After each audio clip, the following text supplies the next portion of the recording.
Hello, fellow YouTubers. This is the Imaginator. Here's my review of One Piece Manga Chapter 1012. This chapter is entitled Itch. I find it kind of hilarious and fascinating and cool at the same time because most of the characters in this chapter do a lot of itching. Well, itching is mentioned a lot in the chapter here and there, and it's the fact that itch is actually relevant to the actual title of the chapter was pretty darn cool. If it was Oda's intention to do that, then more props to him, and very creative overall. So this chapter is divided. Well, this chapter mainly had like a lot of dialogue, not much action, which I'm fine with as long as we get like some answers and actually the story, the characters are explaining things that's letting the story get more intense and a lot more closer to the closure.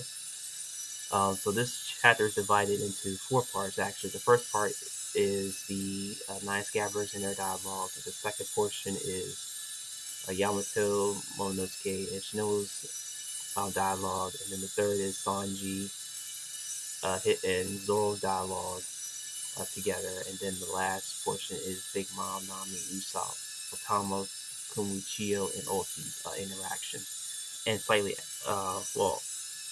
dialogue actually, and slight action in that portion, in the last portion of the chapter. Okay, so I just want to give my thoughts over all of the first portion of the chapter now. I actually enjoyed the interaction of the nine scabbers. I like how Izo and Kiku shared, they were talking and they actually getting pretty much a nice, I could say, comeback, a nice like interaction since they haven't seen each other like in a very long time, at least over 20 years. And they make jokes about, well, Izo mentions the wound that his younger brother received, and Kiku was kind of like very nonchalant and like kind of like joking around with Izo, and he mentions when Izo was gone, he was crying.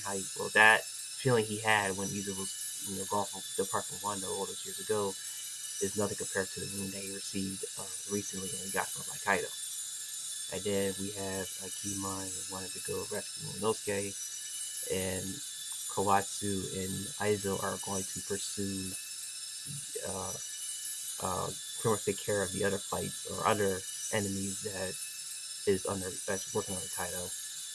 And then we have Shikamushi actually explain, well, actually knowing of Pedro's death and the sacrifice and value that it carried, and he finds it very convenient that the very enemy that killed Pedro, who was Paris Sparrow, is actually on the island, and he finally takes revenge on his fallen mate.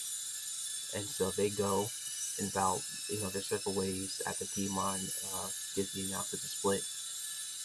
And then the second portion we have is Yamato and Momonosuke and Shinobu. And Shinobu actually makes like a little funny like doll for Momonosuke, and she pretty much wants him as a decoy so the enemies won't, I guess, find out that Momonosuke is still around.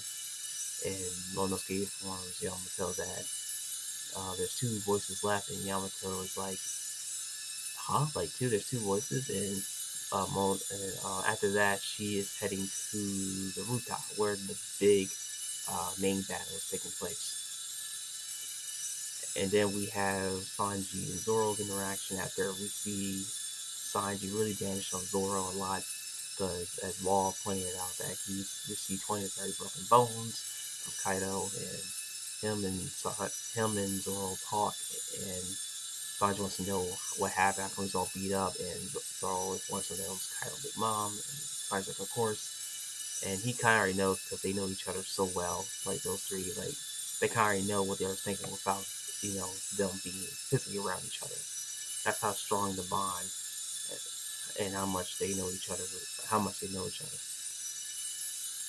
And then we get to the last part, which I guess the last part of the chapter I kind of like the most, because now Nami is actually taking charge and fighting against an opponent now who possesses physical strength beyond her own, which I kind of like.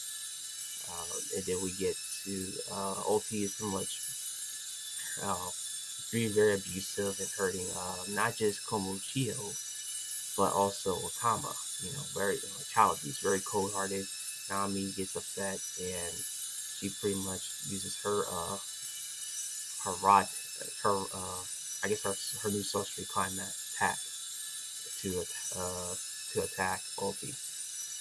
As we get a furious rage, Nami, and Usopp's like, oh wait a minute, we're supposed to ball it out, hightail it out here, and I was like, nah, she hurt a kid, I'm not gonna allow that to happen. I'm not gonna stay here and run, and while this girl, this evil girl hurt an innocent child.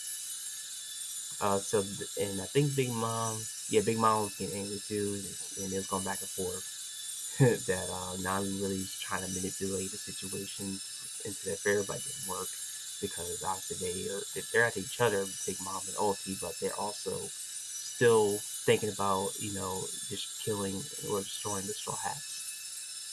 So that was pretty much the chapter overall. I really enjoyed the dialogue. I'm looking forward to see what's going to occur next in the next chapter. And hopefully you guys and ladies enjoyed the video. Please don't forget to subscribe my channel for the Imaginator for my minor chapter reviews and discussions, and like the video. And that's it. Hopefully you all have a wonderful day.